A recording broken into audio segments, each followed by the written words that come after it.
let me tell you, Harley Quinn is a thing with young girls. If you don't know, it is a thing.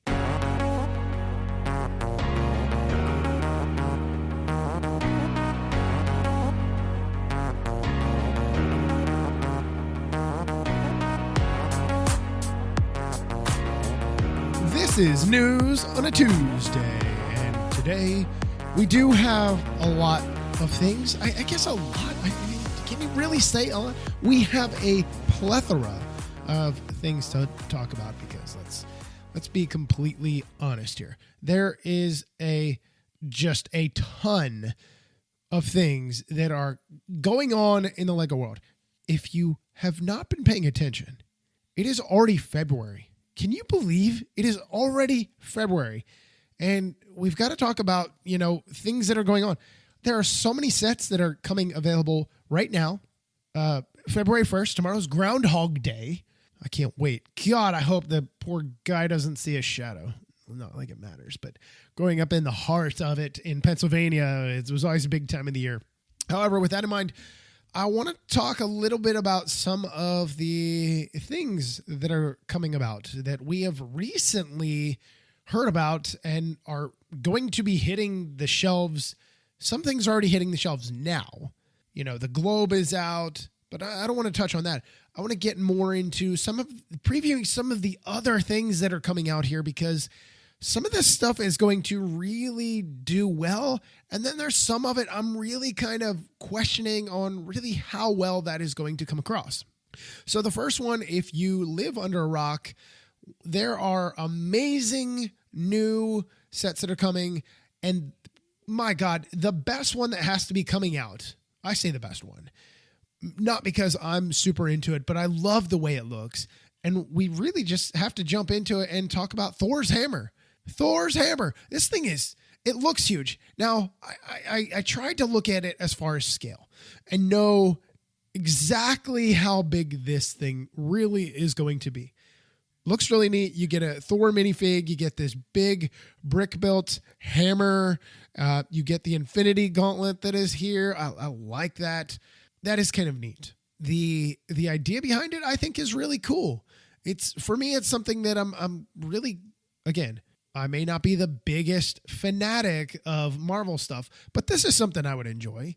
And here's what's great. You can pre-order this item right now instead of having to fight and wait and see what happens down the road. Am I going to be able to get it in time? Am I going to be able to accomplish getting this? Yes, no, maybe the other. The great thing is it's only $100. I say only, I know, but only $100 is a pretty solid deal. In my opinion, I don't think it's going to be something that most people will pass up. I think if you can afford it and this is your thing, Marvel is your thing, especially with the Infinity Saga stuff, hello, you need it. And it's just under 1,000 pieces. It's 979 pieces. So that's a pretty good chunk right there of what you're getting. You do have some bigger pieces here, but that's not the issue. I think, honestly, I really like the way this looks. I think it's going to be something that a lot of people are really excited about. And really, from the get-go, well, I mean, you've really got to kind of enjoy this. If you're a Marvel person, and I hope for your sake, you Marvel fans out there, and maybe DC, I don't know. I don't think they've done any like DC props, but I hope in the future that this leads into more things like this, more prop type stuff of characters in the future. We've got masks and masks, helmets, whatever of different stuff. The Star Wars stuff is coming. They've done Batman. They've done Iron Man, and they've done other characters and stuff like that. It would be nice to be able to see even more of those coming available in the future, just because there's going to be a market. Lego knows there's going to be a market, and they just really kind of have to jump on board and move along with it. All right, so let's talk about the next thing on the docket here today. I want to talk about Lego art. Lego art, there's, my map, I love that thing. But there's other things that are out there. They've done Harry Potter. They've done Mickey Mouse. They've done all these characters before, and they're doing more now. And I've got to say, I am really interested to see this Batman one that is coming out. Again, this is pre-orderable right now. The Jim Lee Batman, the collection of it. If you want it, you better pre-order it now, because I have a feeling this is going to be a hot commodity when it comes out, kind of like the Star Wars stuff was, and you're going to have more difficulty getting it than you would a regular art set on kind of something that's more traditional than what this might be. It is, like I said, pre-order. It'll ship March 1st. It's $120 here in the US. Pretty good deal. I like what it has to offer. And there's different variations that you can build here. Now, if you just buy this single kit, you can build Batman in his bluish glory. The Joker, I like the Joker. I like the way that looks. Harley Quinn. I saw Dan from Between the Bricks post, wherever Dan's at right now, post about this, and he kind of like the Harley Quinn or whatever. I got to agree. I think the Harley Quinn looks better out of all of them. I do like the Joker, but for a single one, man, I really like the way that looks. That is something that I really think is going to be sharp. Now, if you buy 2 kits, you can do Batman and I believe that's Catwoman. And then if you buy 3, you can do Batman, kind of like, with some dust behind him in all of his garb. You get to see his chest and his belt buckle his belt, utility belt. You get to see all of that kind of stuff. I like that. That is cool. The question is it worth $360 before taxes? You're essentially looking at, a $400 price tag for any of these. When you buy 3 of them, that's about what you're looking at regardless. So the question really becomes to you, how much of a Batman fan are you? Personally, I'm not. And nor do I really have any more wall space that I would really consider this to be something that I really would need. But the Harley Quinn one, I can see little girls getting in on this because Harley Quinn is a thing. Let me tell you, Harley Quinn is a thing with young girls. If you don't know, it is a thing. The Joker, I do like. I think it's going to be really neat as well. So the other art set that is going to be coming available, but I don't believe it is up for pre-order. At least I did not see that it is up for pre-order. And this one, when I realized what it was, this is Elvis Presley, of course. This one I was kind of interested in, not for me necessarily, but my grandmother. God bless her heart. No, she's not dead. I think she just turned 80, if I'm not mistaken. Huge Elvis Presley fan her entire life. That and Barry Manilow. That woman would, man, I don't even know. I think she's going to have some of that memorabilia put in her casket with her at some point in time. But I like what this has to offer. You get 3 different pictures of the king. You better watch it, Elvis. That title, we're going to have to talk.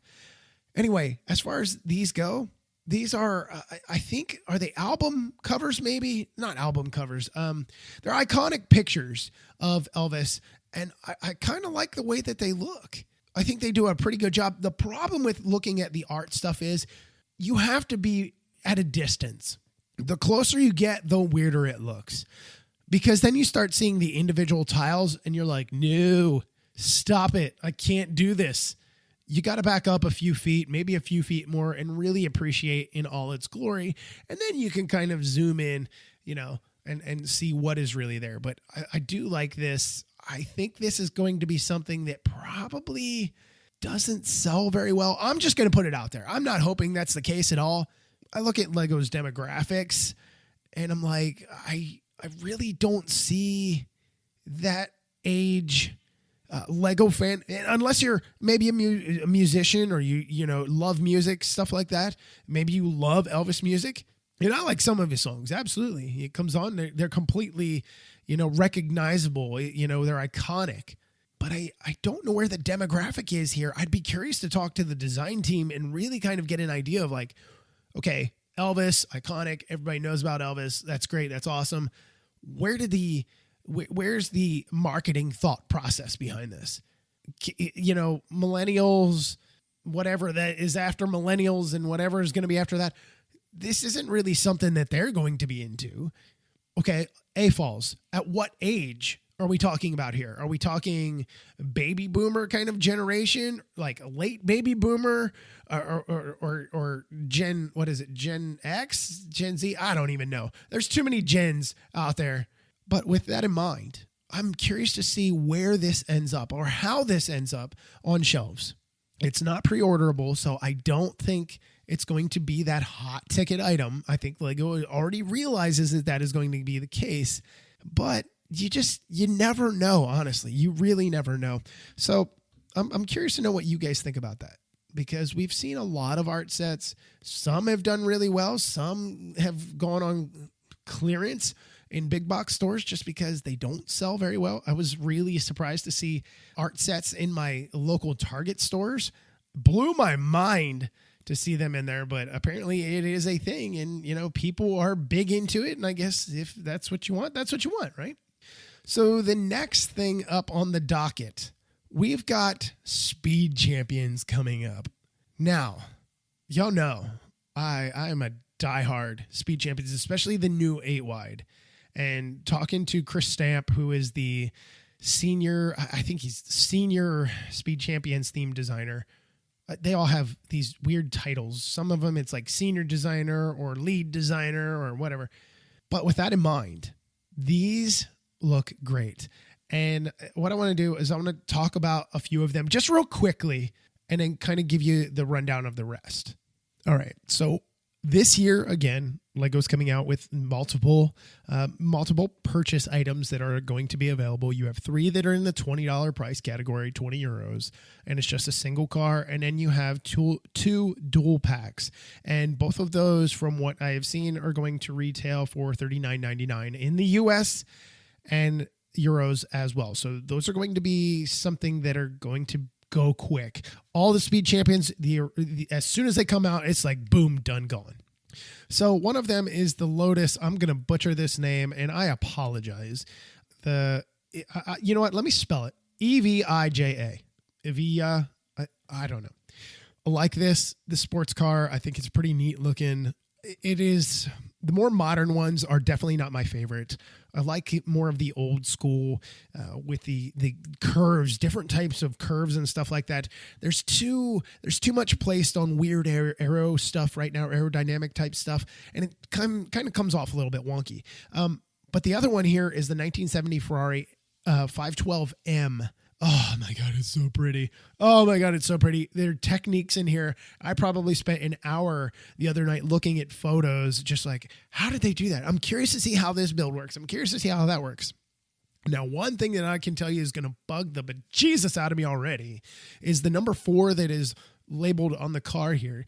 On the side, it is a sticker. It is on a tile. It looks like it's probably on a 2x4, maybe a 2x3. And then they also have a sticker down below that for the gray piece, and you've got that gap in there with the red and the gray. It looks, oh God, it's going to chew me up inside. You already know when we get to review season for it, you're going to be like, I already know. The other one here, the Lamborghini Countach. I think that's how you say it. Anyway, this car, I don't know a ton about it.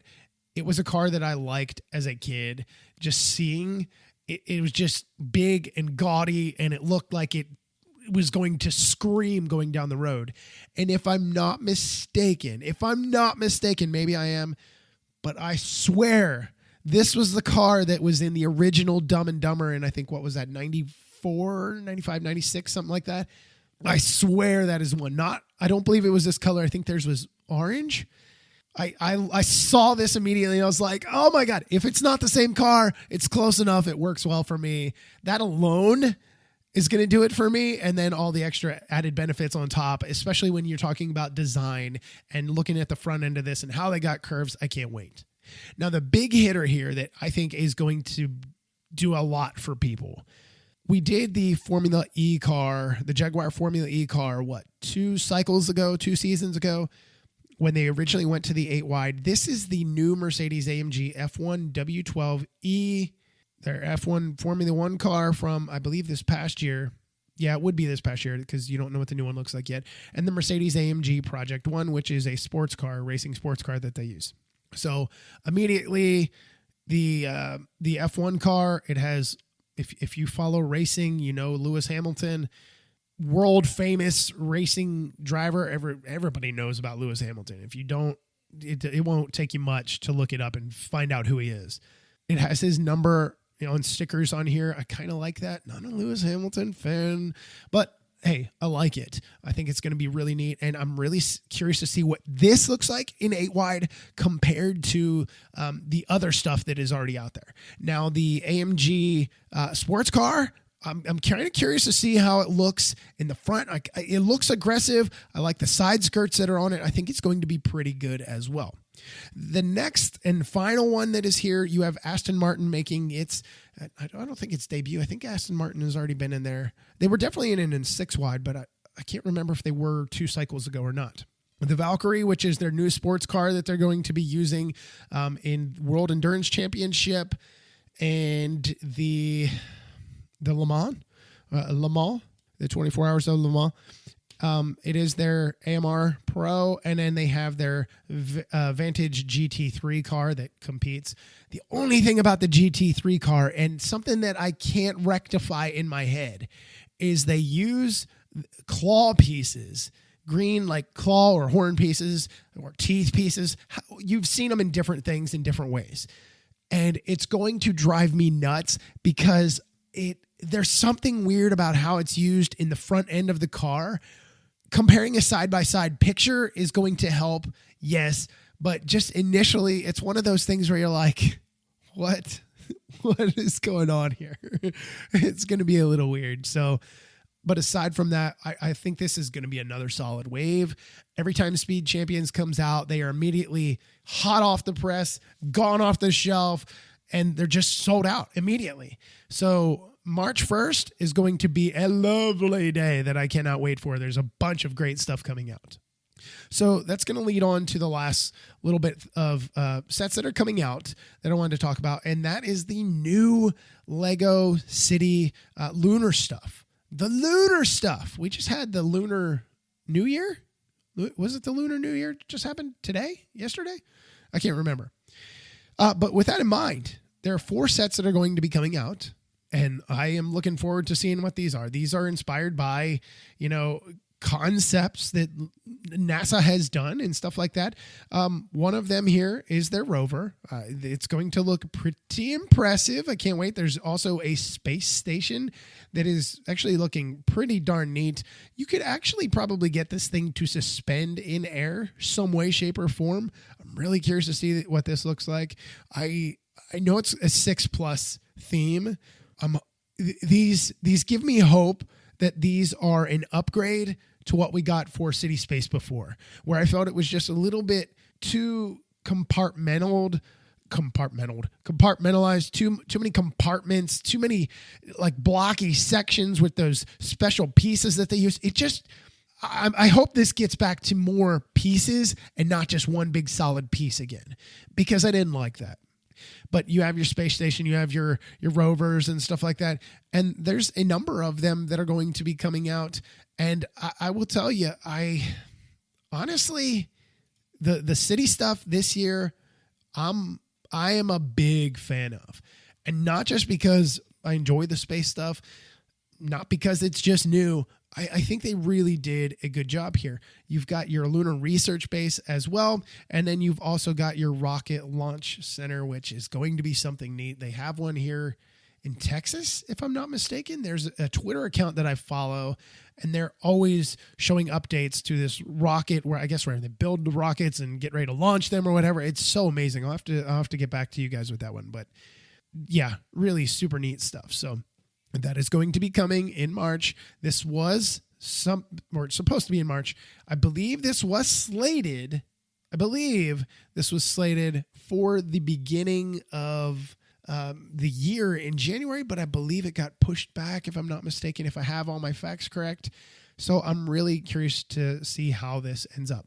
Now, before I get out of here, what I want you guys to do, if you are curious to know what these new Speed Champion sets are going to look like, what they did with it, if you want to get some background knowledge, maybe you want to wait until after you build them.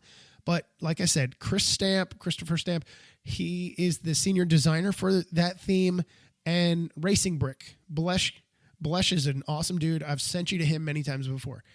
He just posted a video today that has all of the prototype design secrets and all that kind of stuff that is going on with these Speed Champions cars, where he had an opportunity to interview Chris last year during RLFM days. Chris is such a great guest. He's such an eloquent speaker, gives you such detail, and hits his energy that comes through. It's addicting. It just really picks you up. You can't be in a bad mood talking to Chris. Like he elevates your mood. He motivates you. It's awesome. So I suggest you guys go check that out. I don't know if I can link it or not. The way Spreaker works, it does some funky stuff, but we'll give it a go and see what happens. But most definitely go check that out. And I would not be surprised, and I don't know if Blesh teased this or not, but I would not be surprised if since he does all of these type of things, if he gets early review copies. I don't know when the embargo would be for that, but most definitely if you're looking for early release stuff to determine whether or not you want them, that would be something to watch. Or maybe you already know you want them all, but you want to be motivated even more and you're like, oh my God, I can't wait. It'll probably be a few weeks out, probably about 2 weeks it usually seems like that's about the time frame for everything. But most definitely, you'll have to check that out when it comes out, and hopefully, I'll be able to let you know on a News on a Tues, and maybe even ask Blesh if he can do a show, if we can make it work, since our time zones are so crazy far apart. It's like 8 hours. If we can't figure a way to get him on just to talk about them after he debuts them. So that is all I have for News on a Tues today. I'm trying to conserve this voice. Y'all know you heard the other episode, hopefully trying to keep it going and just shake off all this trash that's going on, and talking all day with kids is, and then coming here and doing this. I love this, but it's like, saltwater gargling time, you got to clear this thing up. Anyway, so I hope you guys have a lovely day, evening, morning, night, afternoon, wherever you may be in the world. And that's going to wrap up News on a Tues. Until next time, I'm your Minifigure host, Matt. Let's build on it.